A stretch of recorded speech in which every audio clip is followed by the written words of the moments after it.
We're going to talk about my paper draft last night for you guys. So this was my deck. I'll go through it in its entirety in a minute, but this was pick one, pack one. Was Niz Mivet, which seems like something that I might have enjoyed. So I did force Is It after that. I did pretend like I might contemplate for a moment staying open, and then I chose absolutely not to. I actually saw a fair amount of red and blue. One of my neighbors was Selesnya, and the other of my neighbors, don't even remember, something also that wasn't taking blue. So that was pick one, pack one. I ended up with a, here's the spread. 13 creatures, 10 spells, 17 lands, average mana cost 3.09. It ended up being a fairly slow, control-y Is It deck, which isn't actually how I like to play Is It. Is It a little bit more aggressive than this? But ended up with some powerful cards. I drafted a Chamber Sentry fairly late. I had an Etrata pass to me at one point, not too, fairly early in the draft and with kind of shitty options. So early on, my first pack wasn't amazing. I think I got a Niv, maybe a Direct Current, maybe the first pack stuff, a Cyclops, maybe an Electromancer or something. And I picked up a couple Guild Gates. I ended up with 3 Boros Guild Gates. I was hoping maybe to see some strong white cards that I could splash removal-wise or something else. But eventually what I ended up with is this. I ended up with Dazzling Lights, which did okay. Just a combat trick, really, because I had a low creature count. I wanted my creatures to survive. A Chamber Sentry, which was supposed to be a win condition. I ended up with being able to run 5 colors of mana in my deck. I had Dimir Guild Gates to splash Etrata and Chamber Sentry, the Is It Guild Gates, the Boros Guild Gates, and a Gateway Plaza. So potentially this was supposed to be a win condition if I ever got into a late enough stage in the game where I could have all 5 mana types. I could just recur this again and again and presumably win the game. Picked up a Sprite kind of middle of the draft, which is really good for me. I needed 2 drops, and this card is very strong, even in a deck that this a lot of ping damage, but mostly just fixing your draws. Ornery Goblin as some of my 2 drops. I picked up 2 drops late, so I got an Electromancer and a League Guild Mage at a reasonable amount of time, but I was a little short on 2 drops. I ended up drafting 2 of these. I drafted it fairly highly in one of my packs. I don't remember what I passed, but something decent for it. To pick these up, they trade well. If I want to go aggressive, they're okay on aggression. They're very good at blocking. They're fine. One radical idea, just to fuel stuff. Lava Coil as basically my best piece of removal. Sure Strike for trading creatures. The Whisper Agent. I didn't love Whisper Agent in this deck. It didn't do a lot. The Surveil was okay. The 3/2 body was okay, but it wasn't amazing. It never lives. Occasionally you ambush a 1-drop, a 1 toughness, excuse me, a 1 power creature, but rarely is that useful. Piston Fists. I think I only swung with double Piston Fists. I think I only swung once out of 7 games. Which is a little bit unfortunate, but they were big walls that did things, which is kind of nice. Direct Currents were very, very strong. They help against flooding. They're easy, quick. They're fairly low-cost removal that's fairly efficient, which is good. 3 mana for 2 damage isn't that efficient, but in the sense that you get 2 cards for 1 generally, or 2 cards for 2. You lose a land and Direct Current to kill 2 decent creatures. Rebel Belt Boar was basically a filler creature. It has no synergy with this deck whatsoever. I'm rarely attacking with this deck, so the +2/+0 is pretty weak, but I was just short on bodies for this deck. Etrata was perhaps a greedy pick. It wasn't because I think this card is amazing. It was because the rest of the pack was total garbage. And at this point, I was already thinking about splashing multiple colors. And I'm like, this is a fairly splashable card. If I played on 4, great. If I played on 8 or 9, that's probably okay as well. I did resolve Etrata only once across 7 games. And with that... resolving her once was she did kill something. I attacked with her once and resolved her once. She sat around for a couple turns as a blocker and then went in to attack. Crackling Drake was fairly good as a pick, but not so good in practice. I resolved this, I think, 3 times. I think 2 times it was instantly removed. I think I only ever swung once, and I think I swung for 1 damage entirely across 7 games with Crackling Drake, which is a bit of a poor performance for it. But at the same time, it was drawing removal. It was a blocker at one point. It does draw you a card every time you draw it. It's a huge, potentially frightening threat for your opponent. Super good card to pick up in this deck. Capture Sphere I drafted fairly early. I hate the lack of synergy with Is It decks, but removal is removal in draft. You got to pick it up when you get the option for it. It did fairly well for me. The most notable thing it did was lock down a Conclave Guildmage, the green-white Selesnya one, that can create tokens on a board where my opponent had the legendary enchantment that makes every token he create be a 4/4 Flying Angel instead. So it did do some work for me. Also locked down some other creature threats. It was decent removal. Not amazing, but decent. Never got dispelled, which was nice. Devious Cover-Up was quite good. Initially, I started with the Invent in the deck. I was trying to get the value out of the Invent portion, but after game 1, I just pulled it. I'm like, this card's fucking useless. So I brought in a Cover-Up. I'll talk about the games themselves in a minute, why part of that was relevant. This card was good. The shuffling cards into my deck was relevant in one game. The Counterspell portion was relevant, very relevant in a couple games. It was a decider in one of the games too. Talk about that in a minute. Killed Dante with a 7-power Crackling Drake. Did I? I don't remember doing that. I don't think this thing swung more than once. Are you sure? I thought I killed him with a Watcher in the Mist. Watcher in the Mist always outperforms. The card's really solid. 3/4 flyer for 5 in Surveil 2. It's not amazing in Is It? Potentially, but it's just a solid body. This card did a lot of work for me, did a lot of damage. Just a really good card. Command the Storm and Hypothesizzle performing about average. Instant speed removal is good. I'm not in love with Hypothesizzle. It often feels like I'm 2-for-1ing myself. Yes, I draw the cards, but basically what this card ends up being is I kill a creature and draw a land. And I'm not always excited by that exchange, especially if it's the last card in your hand, because sometimes it misses. It can be a little bit awkward to deal with. But the card did well for me this draft. I'm glad I had one Command the Storm and one Hypothesizzle instead of 2 Hypothesizzles. I feel like the Command the Storm outperformed Hypothesizzle for most of the deck. And then the big boy himself, Mizzet. I resolved this creature, Jesus, out of 7 games, I resolved it once there, twice there, once there. I resolved it 4 times out of 7 games. It by itself won me at least 3 of them, and probably won me the 4th one of the 4 I resolved it. I resolved it on turn 6 or turn 7, so basically on curve with mana. I may have missed 1 land along the way, at least 2 games in draft, which is nuts. So mana base in this deck was very good. Mana base was a little bit slow. With the decision to put all the guild gates in. The Is It guild gates, I think, are an absolute must in Is It. You got to have a couple of these. There's too many early game cards that you want mixed mana for. And this deck doesn't have all that many gold cards, but it's got a fair number. The Dimir guild gates were fine. They were for Etrata. I told you Etrata wasn't very impactful.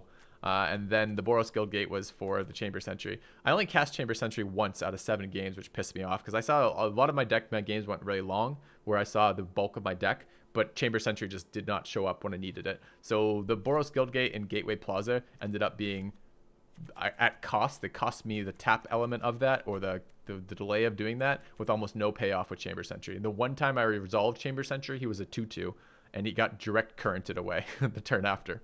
All right, so game 1. And then I should talk briefly about sideboard. Another Devious Cover-Up, another Ornery Goblin, 2 Wall of Mist, and an Invent if I wanted to bring them in. My first matchup was versus Selesnya. The Selesnya deck didn't seem amazing. It just had a shit ton of creatures, but not particularly strong creatures, so it was very wide-oriented. Game 1, I think, went fairly long, if I remember correctly. I'm not entirely sure one way or the other. But I managed to stall the board long enough to kill him with flyers, basically. Removed a lot of his creatures. Guildmage was incredible in that game. This card outperformed all of the games that I drafted it, which was great. I drew a lot of cards off this, and I actually got to use the clone spell ability too. So I got to clone Lava Coils and clone Direct Currents, which is pretty sweet. The first game, as I said, was pretty long, grindy game. I actually got a little worried in the first game that my deck would not be able to kill opponents before I decked myself. I was worried I didn't have enough threat, and that's when I took out Invent to put in Devious Cover-Up to shuffle cards back into my deck and have a counterspell. And then game 2 was I can't remember exactly how game 2 went with that. Game 2 was game 2 I brought in 2 Wall of Mists, and they just blanked his board. He had like nothing to deal with Wall of Mist, and I just sat there and eventually outvalued him by removing all of his creatures and killing him slowly with flyers. So it was pretty reasonable versus the Selesnya opponent. There are a couple times where I was a bit worried he was just gonna go around me, but the addition of the Piston Fist Cyclops plus the Wall of Mists give me creatures that I'm willing to throw away for his valuable creatures without fucking with my game plan, which is to draw cards off the Guild Mage and eventually draw my dragons and flyers and kill him. And then my pretty reasonable amount of removal gives me a lot of options versus any really threatening creatures to deal with. So the Selesnya games weren't that bad. I got worried a little bit with the flooding at one point, but it ended up being okay for Selesnya. The second round opponent was playing Sultai, so blue, black, and green. He had a very surveil-heavy, removal-heavy deck. The games were pretty grindy. Anytime I got a creature resolved, he would remove it. Anytime he got a creature resolved, I would remove it. They were very stalematey for a while, and then Niv just beat both those games. Like, I resolve the dragon. The dragon has a million triggers, draws me a million cards, kills at least one of his creatures on the board, does a bunch of damage to his face, and just crushes him sooner or later. So that was this card was the MVP of games 2 of my second round opponent. Just you can't beat this fucking card if you're trying to value it out, and draft is very value oriented. So resolving this card was massive. I mean, not that you can't resolve, not that it can be countered. It was funny too, because like the language, when I played this on like one of the turns, my opponent was entirely tapped out and he was playing blue. He may have had some counter spells in there. I think he had 1 or 2 counter spells. And I'm like, Niv, Nizmizit? And he goes, okay. Like he was giving permission. And at the time it cracked me the fuck up. I'm like, you can't counter the dragon and you're tapped out. There's no okaying it. You can't be like, nah, you can't have the dragon. There's never a permission element when you're playing a card that can't be countered. So it's just funny because of the habit of the language you use when you pass it back and forth. So anyways, match 2, so that would be match 3 and match 4 for me. Were both dominated by the dragon. The first one, the match ended fairly early because the dragon came out fairly early. And the second match, there was a long period of time where it was just grinding out, waiting for my dragon to show up. It did eventually show up. That was the game. The second game of that match was Devious Cover-Up was relevant. I used Devious Cover-Up and I shuffled my Guild Mage, my Command the Storm, and like a boar back into my library or something like that. And we shuffled. I did like 5 or 6 riffle shuffles, and then my opponent cut. And the next 2 cards were Guild Mage and then Command the Storm. And then like 3 cards later were boar. So I got all 3 of those cards back. I ended up using the boar. I threw the boar with Hypothesis to kill a creature. And of course, drawing my draw engine and my removal spell were pretty big as well. So, and then finally, the round 3 was me versus another Izzet deck. The other Izzet deck was very low to the ground, had Risk Factor, Goblin War Boss, or War Chief, or War Leader, or whatever the hell that card is, a number of Mentor creatures, like the 4/2 charging Mentor guys, and then a bunch of the 1/3 Tramplers that grow with spellcasts, and then things like Sonic Assault and other Direct Current and other activators that do that. Game 1, he was running me the fuck over, curving out, just putting a ton of threat in, and I was at like 6 health or something when I cast Niv, and Niv just took over the game, right? Like the first turn I pinged down one of his creatures. Like it was such a dire situation. He had like a Direct Current in graveyard. I'm at like 6 health. He has like 2 of those 1/3 Tramplers on the board, one of which is a 2/4 for mentoring, and the Electrostatics Field, the 0/4 wall that pings face every time you cast spells. And Niv was able to stabilize on that. And Devious Cover-Up was essential there as well, because he tried to bounce my dragon, which would have been lethal to kill me, and I had Devious Cover-Up to protect it the turn after I cast it to keep that on the board. And I stole that game from 20 health to like 5, but it was probably realistically 20 health to maybe 1 to 2 health after all of his damage dealing effects, which was great. It's nice to see pack 1 pick 1 doing work. Game 2, he curved out and ran me the fuck over. With that Goblin War Leader generating a million tokens and me just being unable to stabilize on the board. And then game 3 was very close. It ended up being, I don't think he drew a lot of his creature spells. He drew a lot of removal and a lot of interactions with my stuff. So there was a very long extended period of time where he was just doing damage to me over and over again with 1 to 2 creatures that I couldn't stop. And I was racing simultaneously with like a Sprite and an Electromancer doing that. And I just managed to stabilize the game a little bit sooner than he did by blowing out all of his creatures. And I did take, I went three rounds with of winning each of the rounds, and I beat my opponent for the final for 2-1. So the games were pretty good. It was fun to play Izzet again. I really like Izzet. It's one of my favorite color combinations here. I was a bit disappointed at the low impact my other rares had. Trada didn't change anything in the Selesnya game that I played it. It was not relevant to the game itself. Chamber Sentry was, I only drew it once, and the one time I drew it was in the second match versus the other Izzet player where I lost, and it was like the last card I played, and he just direct currented it, and it did nothing. My third game versus the other Izzet player, or rather, game 1 I won, and I kept my deck the same, or very small changes. I think I brought the other Ornery Goblin in. Game 2 I lost, and game 3 I pulled out Chamber Sentry. I think I kept him as a 2/2, but I pulled out Atrada, pulled out Gateway Plaza, pulled out Boros Gateway Guild Gate, and pulled out the Dimir Guild Gates. Just to try to make my deck a little bit faster and a little bit more consistent in terms of the other stuff. So lowered the overall power of the deck to be a little bit more consistent in terms of timings, because again, my opponent's deck was very, very fast and very low to the ground. So it made that fairly problematic to deal with, and it did work. Although, who knows if it had impact directly on that game or not. So, what's my overall win rate in paper draft so far? I don't know. I guess we could go back through the videos and watch them. I think I've talked about most of them. I do fairly well as a whole. I'm mostly running either 2-1s or 3-0s at the moment for those. But, you know, it's tough to say. I don't remember exactly. I was recording them for a while, then stopped. Games are all very, very fun. I really enjoy Thursday night draft quite a lot. And, of course, having pack one be a legendary dragon wizard and then resolving him as many times as I did. I mean, 4 times resolving this across 7 games is a lot. It's a lot of times to see this bomb show up and a lot of times to have him just dominate. Because once he's on the board and I mean, he got crushing canopied once, and that one he didn't do a lot. I mean, I guess I still drew a card, still killed at least 1 creature. It might have been 2 creatures, and still won the game. But as a whole, every time this dragon resolved, I won the game, which is pretty damn good. All right.